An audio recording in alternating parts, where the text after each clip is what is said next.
Salam melekim oğlum. Qarpız necə qarpızdır? Bundan Bakıda yoktur. Gözlə mən biləcəm.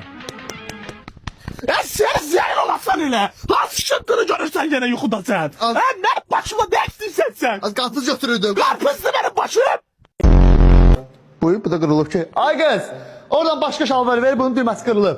Şalvar zat yok, hamısını yumuşam, elə get. Az belə gedim çayxanaya. Sancaqdan zatdan ver vırım da bura. Sancaq tapanmadım, sancaq yoktu. Bot qayka var. Az. Toya bayrama getmirsən ki, çayxanaya girsən. Yaxşı Qayka ye, bir də bu evdə dərs sancaq yoxdur ki.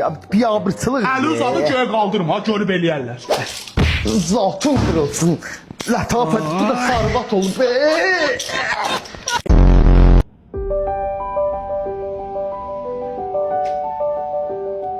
Ayşın tutuyor, bu restoran platı. Necə o ışığı söndürüb olmasa? Ben de nereden söndür? Ben sana ayağa dursam ben sana önce...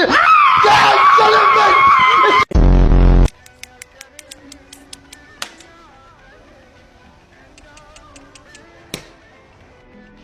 Malades.